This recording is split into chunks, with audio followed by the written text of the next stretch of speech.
and health trends. So this and every Wednesday, join us 8 to 9 p.m. here in BFM 99.9 because your health matters. People's Pharmacy for all your pharmaceutical, skin, and body care needs. Located on Grenville Street in Kingstown. They open 8 a.m. to 8 p.m. Monday to Saturday. Call them today at 784-456-1170. People's Pharmacy also stock vitamins and supplements, personal care items, toiletries, children and adult pampers, and much, much more. And of course, get your prescriptions filled by a friendly and professional pharmacist. People's Pharmacy. Come in today and let us serve you. Good evening. Good evening. This is Your Health Matters. This is Dr. Gerald Thompson. And today we are entering into a new era. You know, there are lots of different illnesses, and illnesses can be looked at from many different points of view and perspectives. You know, you have some more elderly individuals, like a gentleman I know named Dr. Gerald Thompson, you know, and he can bring a particular perspective to things. Could look at it one way, look at it, you know, from a number of different angles. But you know what? We have a whole new generation of doctors now coming out in same as well. And in the studio, I have someone very special. I have Tammy Williams, and she is going to help me with some of these illnesses to look at things from another perspective, from a modern perspective. Sometimes we are going to agree because medicine is a lot about facts. And sometimes we may have different perspective on things. And I want to hear hers. I want to hear a young mind, modern experiences come to the fore. And of course, when I am challenged or when I know that I may be out of my league, I would take a little step backwards every now and again. Yeah. So Tammy, I want to welcome you to Your Health Matters. And Wednesday night, 8 p.m. It's wonderful to see you in studio. Say hi to the listeners and so. So good evening. Thank you very much, Dr. Gerald Thompson, for the spectacular introduction. Yes. Much appreciated. Now, today, we're going to talk about one of the oldest diseases known to man. A lot of people remember up at the old fort at Edinburgh, below the fort used to be a TB sanitarium, a home for people with TB. Actually, people say it might have been even a home for people with leprosy. Would you believe that TB and leprosy are two cousins from very similar disease? They're both called mycobacteria. One is called Mycobacteria leprae, and this is leprosy. And the other one, Mycobacteria tuberculosis. And there are a number of other mycobacteria. We're going to talk about them. We're talking about TB today. We're talking about leprosy. We're talking about them. And let me just start the ball rolling, because TB has been with us for over 3 million years, right? More people have died from TB than malaria, typhoid, cholera, and homicide and war combined. Did you hear what I just said? You know, that is absolutely amazing. Kamal, could you believe that? TB has killed more people. Matter of fact, TB is caused by this Mycobacterium tuberculosis and mainly affects the lungs. There's a good reason why it affects the lungs, right? Big reason why it affects the lungs. And it can be latent, it can be dormant, can be active, a whole set of things. And we're going to get into that. But some people long ago we used to call it consumption. Consumption. And you know why? Kamal? And you know why, everybody? It used to consume the lungs. And in the early 1800s, TB may have caused about 1/3 of the deaths at that time. TB killed 1/3 of the people at that time. I mean, in those days, we didn't have no real treatment. And so, in fact, you know where the treatment was? Treatment was people even coming down to the Caribbean. Yes, Sam? Treatment was people going to areas where, well, they could get fresh air. And we'll get a little into that. But TB is what we call one of the great masqueraders. I'm taking a little time with this because it essentially masqueraded as many different things. I said TB causes consumption of the lung, mainly affect the lungs, but TB also affected so many places. As a doctor, I have seen TB in so many different parts of the body other than the lungs. Yes, sir? And let me just end by saying this. The germ TB is a germ that loves to live in oxygen. And it is not a motile bacteria germ.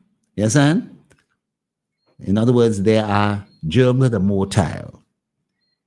And then it doesn't form spores and a whole set of other things that we do. But guess what? In the wall of this tuberculosis germ, there's a lot of fat. There's a lot of fat. There's a high amount of fat in the wall of this tuberculosis germ. And this is what makes it so unique. Makes it so unique because as a result, it can become resistant to antibiotics. And the germs that the antibiotics we've developed over the years to fight TB today is now resistant to TB. I want to just give you an anecdote. When I left the United States, multi-resistant TB was at its height. I remember going into a ward with triple gloves, 3 gloves on, with 2 suits on. And I didn't have no mask like what they were using for COVID. You understand? I had on this special mask that would make sure I am not gonna inhale no TB bacteria into my lungs. But I had to treat these patients when a lot of people didn't want to go into those rooms. And so that's a little bit of introduction. I had to do that. Tammy, let me just swing it over to you. What is it about TB? Tell us a little bit about TB. Sure, no problem. What I noticed is that basically you touched on almost everything that I was going to mention in terms of the intro, but we could run them over. Yeah, sure. Right. So my understanding of tuberculosis is first and foremost, it's an infectious disease, right? So it's a communicable disease that is caused by a bacteria that you mentioned, which is the Mycobacterium tuberculosis. And it affects primarily the lungs, but there are other organs it's not as common to infect the other organs. So like 10 to 25%, I read from some studies. So this could include the gastrointestinal tract, adrenal glands, so a hormone-producing gland, the lymph nodes, different regions. And it's also important to differentiate between primary and secondary TB. So primary TB can be classified into 2. So it's primary latent, which means that you have the TB antigen, which is basically the TB infection, right? But it does not store or it does not cause a disease, right? And then you have the primary active disease. So the primary active TB occurs in 1 to 5% of persons. And it's the key difference between the primary and the secondary. The primary is after first time exposure to the TB infection, whereas the secondary is after reactivation. So the second time exposure is a second time. So it could be that you had it in the body and it reactivated, right? So it lie dormant, we call it dormant, don't do any trouble and reactivate it. Or it can be that you get reinfected with, say, a different strain of TB, right? And I think that's it in terms of the, also to note, a quarter of the population has latent TB, which is around 2 billion persons. And 5 to 10% of persons with latent TB will develop active TB. So a lot of the time, persons would just have latent TB, and the majority of the cases, they would not develop into active TB. So just a little epidemiology. So it's high, especially in the eastern side of the world. So India, Indonesia, China, Philippines, Bangladesh, Nigeria, Pakistan, and South Africa. And it's good to note that the overall incidence and prevalence of TB has been decreasing. Some risk factors of tuberculosis, so immunocompromised patients, especially prevalent in persons with HIV. Also malnutrition, well, in terms of the immunocompromised state, diabetes, malnutrition. Persons visiting or living in areas that have a high TB burden, working in the healthcare industry. Homeless persons, and living in crowded environments like prisons, so it's easier to transmit the disease because of the shorter distance the particles will have to travel from one person to another to infect. And close contact with a patient with active TB infection. Well, I had mentioned the healthcare industry. That would fall under that category. So in terms of the clinical features, so the latent TB, it's asymptomatic. But the active TB, some of the common symptoms, you'll have a cough, especially coughing up blood. You'll have a chest pain, shortness of breath. I mean, you could see in other respiratory conditions as well. Even malignancy is a common differential. Differential in the sense for the listeners, another possibility of the cause of the symptoms, right? Another differential disease. So the coughing up blood especially can be seen in certain lung cancers, right? So continuing, you could have night sweats especially, and weight loss. Weight loss is very key for tuberculosis diagnosis. And what you would find with these patients, they would not be responding to the typical antibiotic treatment because there's a specific treatment for the tuberculosis, which is RIPE therapy. You don't have to go into the fancy names, right, doctor? Or do we? No, we don't have to. We don't have to go into this. I don't mind. I personally don't mind. before we go into treatment, I want to put things in perspective. There is a thinking among people living in St. Vincent that TB may be something that is rare or that has gone out or doesn't occur anymore. And do we still have cases of TB? We still do. Yes. We definitely do. Yes. And you mentioned something that there are different parts of the world. If you live in Southeast Asia and India and so forth, the Pacific, there seems to be some higher incidence of tuberculosis in those places. Whereas maybe in the Americas, there's certainly TB there. But let's just go through something again.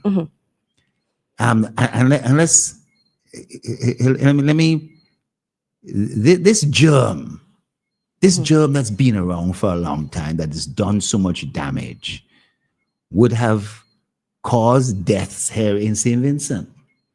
And I think the point I should be made is that for some reason, you know that the majority of individuals who are exposed to this germ do not develop any disease. Kamal, do you understand that? 90% of the people who are exposed to this TB germ would not develop disease. And I think what you were saying is that for some people, the tuberculosis fails to register an infection, you know? Yes. And then you're saying that for others, the body clears the infection. Yes. The immune system is able to get rid of, just really clear this, sweep this thing out. But that there are going to be persons whose body successfully contained the infection, but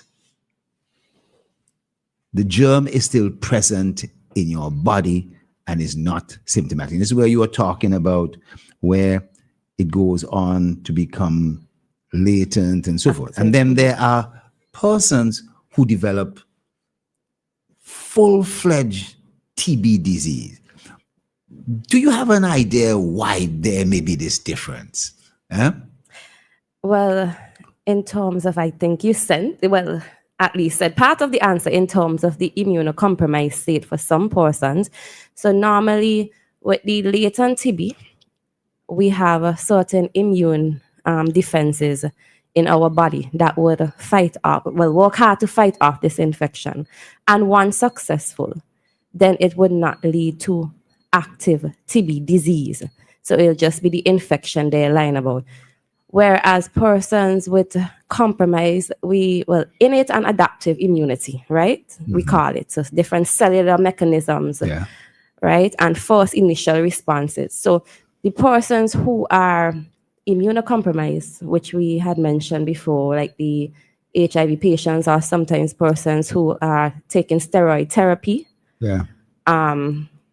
malnutrition, any immunocompromised state that would make it difficult for them to fight off this infection would lead to the active disease. Yes. Well, you know, I think that this is an area I think we should just home in on, right? So this germ, in getting into the body hasn't cleared it, and it is there in certain parts, maybe part of the lungs, maybe the liver, maybe certain other parts, mainly the lung. And what you're saying is that if for some reason that person develops HIV disease and goes on to develop AIDS, they become immunocompromised, their immune system goes down, and the TB reactivates and starts to multiply and potentially spread and can cause big problems. And the same thing could occur if persons are taking certain type of steroids. It's strange, you know, that they've found that certain people in Southeast Asia, in India and so forth, are more susceptible to things like the steroids and so forth. And some people around the world are not. So a lot of people with immunocompromised who maybe even got cancer treatments and things like that, they could develop this thing. And that's where we see a lot of the thing. Now, here in St. Vincent, Kamal, do you know you might have been vaccinated for TB? Do you remember that? Yes. Tell us a little about it, if you could. I still have my vaccination. You don't have any? But you got it, No, I don't have the math. You have the math. Yes. But a number of countries in the world, they have a policy of vaccinating people against TB. Whereas in other countries like America, they do not vaccinate you. And instead, they want to do a skin test on you to see if you have been exposed to it, or if you're latent, or if there's any evidence that you may have been exposed to it in the past. I mean, what do you think of this? Well, in terms of the vaccine is BCG vaccine. So the vaccine is not necessarily indicated for everybody, mainly high-risk persons. So persons from regions where there's a high TB burden, like I mentioned, or multi-drug resistant, which is also, that's a whole topic by itself too, very important topic. So it depends on certain stuff like that. And there are certain contraindications, including immunocompromised states. So the skin test, it is basically it's injecting a weakened form of the tuberculosis protein in someone's skin, and you give it a little while to see if there's a reaction. We call it a reaction. And if a reaction of more than a certain millimeter is produced, then we would say if the person has, it will indicate latent TB. Yes. Well, let me... But it varies too in terms of how much millimeters you would use. Yes. It have a whole different criteria where there's 10 millimeters, 5 to 50 normally. Yeah. I would say that here in many islands of the Caribbean, they still give the BCG. They still give the vaccine. But if for some reason or the other, you then travel to the United States and they do a test on you, there is a strong chance that that skin test will show up as being positive. Now, they take that weakened sample of something like TB and inject it underneath your skin and wait to see if there's a reaction, as Tammy said. And they expect that the size of the swelling should definitely be less than the size, let's say, of a penny, right? Be smaller than that. But if you start having swelling like a 25 cents or $1, you hear, who is it? Is it crazy? Is it 5 cents, 10 cents, $1? If you start having a swelling the size of 25 cents or $1, it shows that you may have been exposed in the past. And so if you have such a reaction and you're in the United States, the authorities there aren't going to accept that you were vaccinated. They are going to think that you may be almost like a carrier. You may have latent TB, and that you basically should receive some form of treatment for a period of time to make sure that that TB does not spread. They may take x-rays on you to see if you have any signs of the TB. But there is a lot of people who feel that that is unnecessary to do, and that the vaccine is protective way into adulthood, but there are unfortunately a lot more people who feel that the vaccine wears off and that it is not as protective. Now, that's important for Vincentians, because Vincentians like me would have received the TB vaccine. And Kamal, I know you probably would have received it. I received it. Yes. Common in the Caribbean. Yes. And England used to be the big pusher of that during the days of the Commonwealth and so forth and that. And then sometime in the 80s, England themselves switch over to what the Americans do. So they don't give the vaccine. So in this world, the big issue is BCG as a vaccine protective from you getting TB in a bad way? Or is it better to do the skin test if somebody seems exposed, to know if a person is exposed, and then if they have a reaction, a skin reaction the size of a 25 cents or $1, then they are going to receive treatment for as if they actually have some form of latent or active disease. All right. Tell me how do we, the world is so different. Mm-hmm. The world is so different, Mm-hmm. right? But suppose somebody now, I know we don't want to get into treatment, but I do want to touch on this multi-resistant TB. Mm-hmm. Tuberculosis, you get a cold or urine infection, and how many days do they give treatment for? They give treatment for A week. 7, 10 days at the most, and so forth, and then you're better. TB seems to require a lot longer treatment, and it seems to require more than one drug as the treatment. What do you think of this?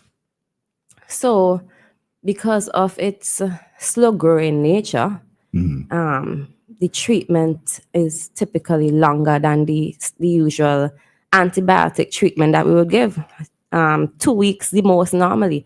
But for TB, it's 6 months, and it varies. It could go all up to 12 months, depending on if you have extrapulmonary manifestations, which is outside of the lungs, if it's spread to different parts outside. So they have certain specific, like for example, in the brain, and so it's a longer treatment.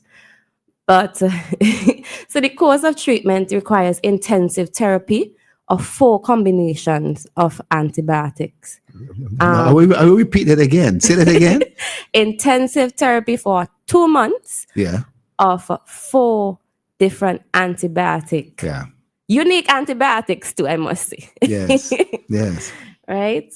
And then after the 2 months, you have to continue it for another 4 months. So that's where we get the 6 months total. But the 4 months now is just inclusive of 2 of the medication. This is a typical regimen. That's amazing. Imagine you've caught an infection. A doctor tells you, and we'll get into it a little bit, that you're coughing, you're sick, or you seem to have been exposed, and you now have to receive treatment for 6 months, 2 months of 4 antibiotics, and there's not no easy antibiotics in it. I mean, the antibiotics ain't gonna hurt you, pain you in in your mouth and anything like that. But some of them have some side effects. The side effects on your liver, side effects on the skin. The thing is that once you've gone to 2 months, you now have to take another. Some of them, they'll take off a couple of them and they leave on some others for a total of 6 months. Boy, that's a long time. That's a long time, right? And that, as a result, a number of people cheat. They don't take the medication for that length of time. Or they might live in an area where they cannot be monitored. So they suck their teeth. Man, 6 months is long. What I tell you that the doctor's stupid. You know what I mean? So they only take it for 2 months or 3 months. As a result of not taking the antibiotics for the length of time that they should and the amount that they should, guess what happens? But Tammy, tell us, you know? Well, I know. Kamal, you want to try? No? Okay. Yeah. So multi-drug resistance. Yes. In other words, the same antibiotic you're using, the TB, getting a weaker dose, not getting enough of the antibiotic to really hammer it and get into this oily bacteria and kill it. As a result, the slow-going bacteria that is going to die all of a sudden ain't getting no antibiotics anymore and recovers. And now is resistant to some of the antibiotics that you were treating in the first place. So if the person comes back, like if they catch up with the person and say, did you take the medication? No, I didn't take. Well, we got to put you back on some medication. Putting the patient back on the same medication, they could find the person now resistant to those medications. You know? Now, And before you continue, that's where follow-up treatment, follow-up therapy is important. yes. So you'll ask these questions in terms of compliance and so. Well, so with TB, they started introducing mechanisms by which nurses and other person can follow up with you. Now, let me explain something. Suppose I go to the doctor and I'm coughing and I've been sitting down in the clinic and I've been coughing and I leave and I go to the barber shop and I cough and I come back and there's still people in the clinic in front of me. And then I leave and I go over Victoria Park and there's a game over there and I'm sitting next to you, Kamal, and I'm coughing. And then I come back and the doctors finally take me in at the casualty because I'm coughing, because I got a little bit of blood there.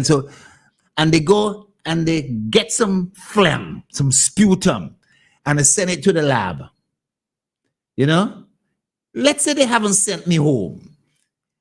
And they send me, they see something in my chest, they send me up to the ward, but they don't know what it is.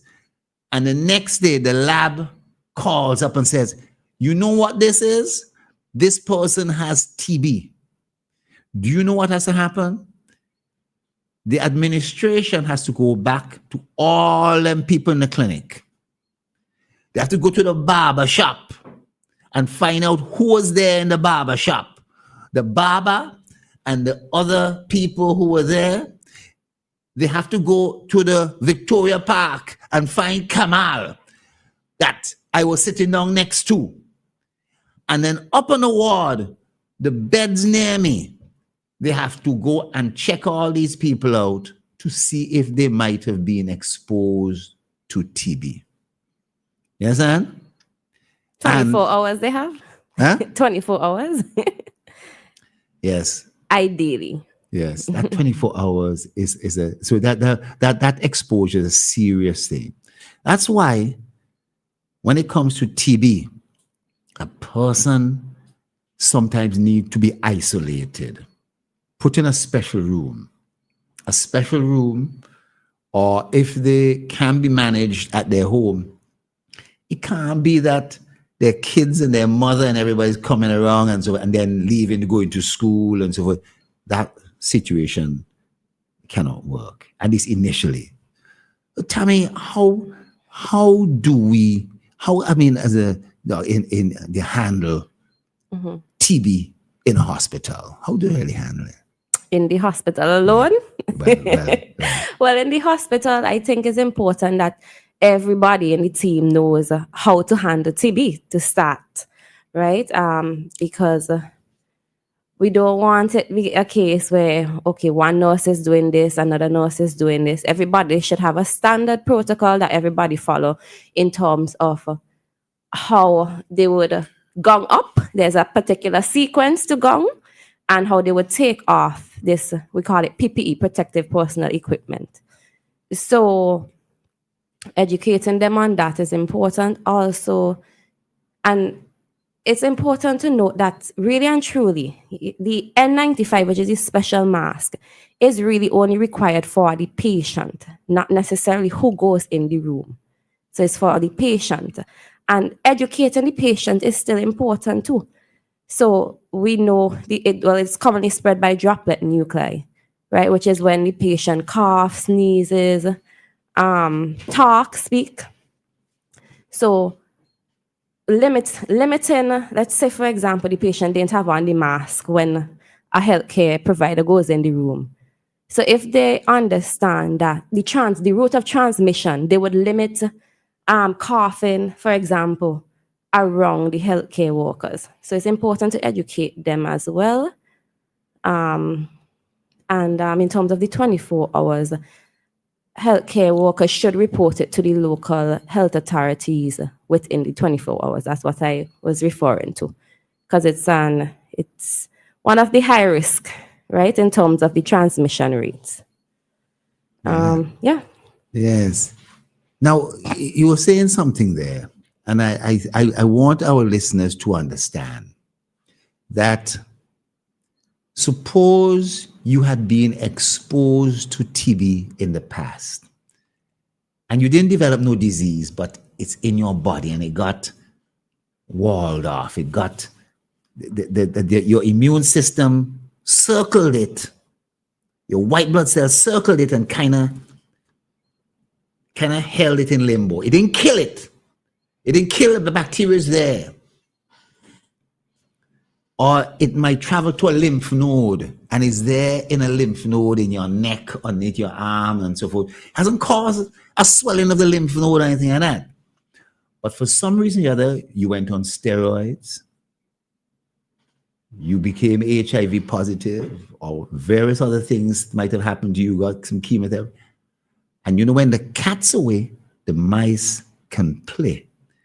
And the TB, because the immune system is now at a lower level, it breaks out. If that TB bacteria is in your lungs and it starts to multiply, I want you to understand that as it grows and multiplies in your lungs, it can start to break into the opening of your lungs, if I want to put it that way, right? And the bacteria is pouring out into the air sacs inside your lungs. And when it does that, it starts to fill them up with gunk, bacteria and snot and cold and everything like that. And because it's doing that, it causes a funny reaction in your lungs that you start to cough to get rid of it.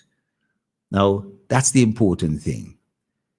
As you cough, you, just like we had during COVID, you are coughing up bits of cold and the virus would be inside those little droplets. Well, in the same way, as you cough and you have TB in your lungs, and it's now getting to be an active disease, the bacteria is in the same type of droplets, just like how it was with COVID. Putting on a mask can help stop the droplets from reaching far. But this is one of the reasons why healthcare workers, doctors, nurses, cleaners, and so forth have been so affected by catching things like TB.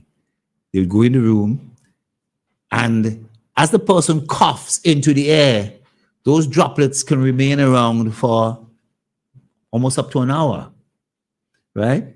And you go inside there and then you You inhale. I'm going back to COVID. Everybody remembers all the descriptions. And you now are inhaling the TB bacteria into your lungs. Now, remember, if your immune system clears it out quickly, it's fine. But if you're one of the unfortunate individuals who the TB gets a hold, it can cause a serious rebound. And also, it's important, the disinfectant part. So after the person would have left the room, proper disinfectant. Yes. Right? Well, I want to bring up another thing besides the disinfectant. Vitamin D. Vitamin B? I want to tell you a little secret. You know, everybody knows about vitamin D and how it's important for your bones to function properly, right? Everybody knows that. I would say about 25 years ago, we started realizing that vitamin D is so critical for our immune system to also function. And we used to think that people of color, black people, don't have vitamin D deficiency. Strangely enough, persons of color who are not being exposed to the sun have some of the highest levels of vitamin D deficiency. And the studies have shown that a number of persons who would develop TB as a disease develop it because they are also vitamin D deficient. And so today, when we treat TB, we not only give them the antibiotics and other things, that we also try to give them some vitamin D as well, because that is going to help. But certainly if they are deficient, the vitamin D is an important part of overcoming this. Now,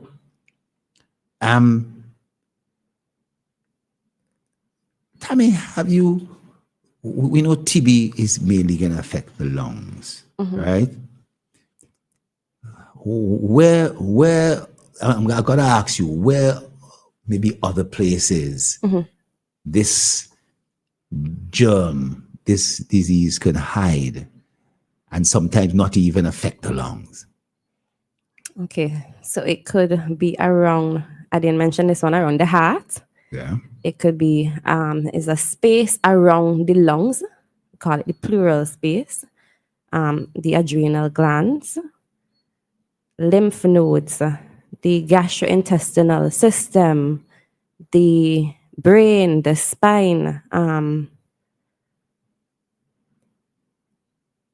especially something called Pott's disease. Yes, with the spine infection. The urogenital system. So urogenital in the sense, as the word implies, genital and uro, so urinary tract. Yes.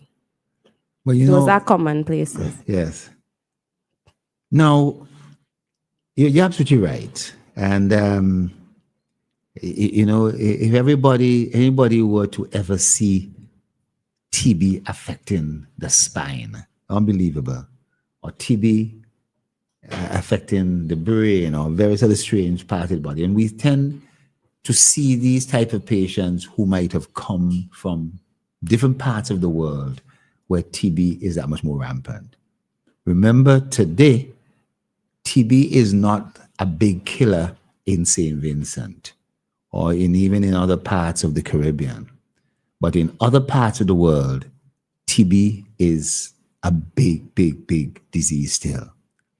And of course, we, like many other islands in the Caribbean, we still have our incidence of HIV disease. And these individuals are going to be themselves susceptible to catching tuberculosis. Now, we're going to take a little break. We didn't take no break at all. And but I wanted to take the break, and then I don't know if there's going to be any callers or persons. We open up the lines, and see if anybody were to call and maybe add a little Everybody bit of insight. sleeping? People's Pharmacy for all your pharmaceutical, skin, and body care needs. Located on Grenville Street in Kingstown. They open 8 a.m. to 8 p.m. Monday to Saturday. Call them today at 784-456-1170. People's Pharmacy also stock vitamins and supplements, personal care items, toiletries, children and adult pampers, and much, much more. And of course, get your prescriptions filled by a friendly and professional pharmacist. People's Pharmacy. Come in today and let us serve you. Thank you. And we're back. And, remember 4579997, straight call, WhatsApp call.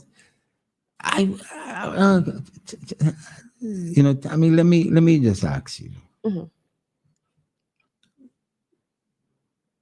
The TB that we are likely to be exposed to today compared to 20 years ago is going to be TB that is much more resistant to antibiotic treatment.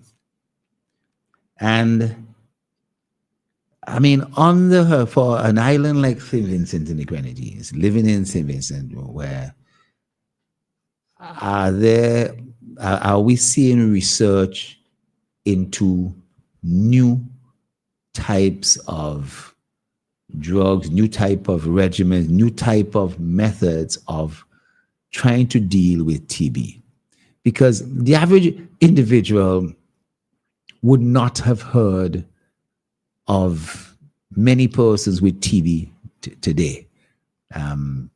There's still a lot of stigma associated with TB, right? Families are scorned, and so if they had somebody in their family with TB. But first of all, what's been happening in terms of new treatment, if any? And secondly, what advice would you give to persons who are worried that they might have been exposed, or that they have a cold and they're wondering to themselves, could this be this, that, or the other? Could this be TB? What should they do? Okay, so in terms of the drug regimen, like I had mentioned before, there is the right combination, but there are also, if the right combination is not working, which means that the person would have some sort of drug. I know you mentioned, and we say we're going to, but you should just, as you mentioned it, okay, tell us a little bit what you meant by right combination. So rifampin, isoniazid, pyrazinamide, and ethambutal. Okay, so each letter stands for a different type of antibiotic, right? Where I is rifampin, I is isoniazid, and P is pyrazinamide, and E is ethambutal. Yes. And there's some newer fancy drugs too, and other agents that would be recommended if they are resistant. So the mycin family, the carbapenems, linezolid, just to mention a few. Everybody should know fluoroquinolones. No. Are those present in St. Vincent? Are those kind of drugs present in St. Vincent? The linezolid, I don't think we have that on our formulary. I have not seen it being used in the hospital, but some of them, like the fluoroquinolones, we do have fluoroquinolones. Yeah, well, there's really a system in the Caribbean that, and there are newer ones, very fancified names as well. You can get these medications in within a matter of a day or two, right, if you really need them. Right. But those medications you're telling about from a ripe point of view, right? The rifampicin, the ethambutal, and all that kind of stuff, they are available in St. Vincent. We have, good. Yes. All right, wonderful. Yes. So the main therapy is available. For what sure. would you tell somebody? What would you tell people who are worried about things like TB? So you mentioned specifically for someone who had a cold. Yes, for somebody who has, someone who's had a persistent cough and they've been bringing up some cold for a little while and so forth like that. Should they automatically think this is TB? I'm throwing a big question. Should they automatically think this is something like TB?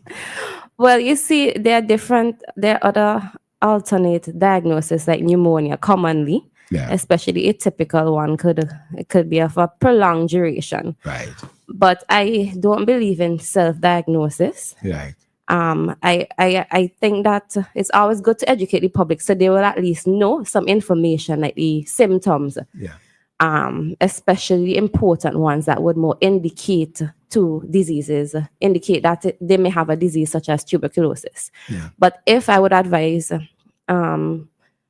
that person or whoever, if they're not sure as to what the cause is, to seek medical care at their nearest healthcare provider, whether it's private or the public system, just to be sure and have the necessary diagnosis tests done to work up for what the possible causes may be. Okay. And the sort of things they would need, the test would include what?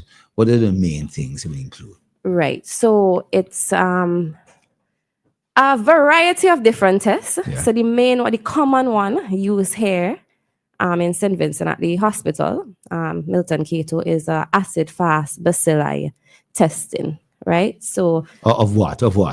of the testing is Of the the phlegm. organism, yes, of Yes, the phlegm, yeah, sputum culture, yes. So if somebody's coughing, come out, if somebody bringing up gunk, we want that in a cup, a clean cup, a sterile cup, and the lab will check that to see if, and they have special ways of handling it and so forth. Yeah. Right. Yeah. So What it's a else? specific, it will be a specific color and they will determine whether it is more than likely TB.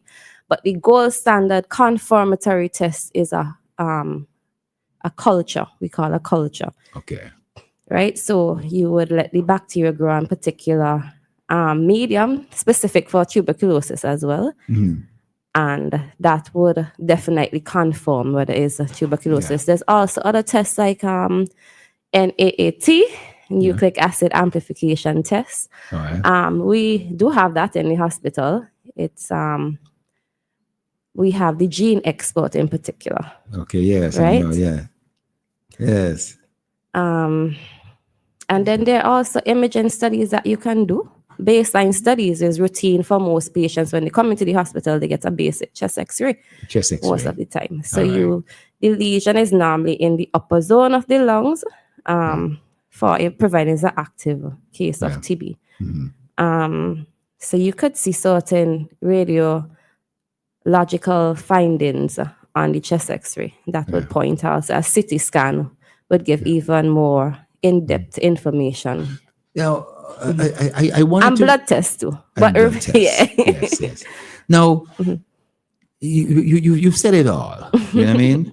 And as you said, an important thing is that chest X-ray, because TB loves to show up in the lungs. You may need to do other type of things, but then the phlegm, testing it with a culture and they could look at it on the microscope with some special dyes. All those things are important.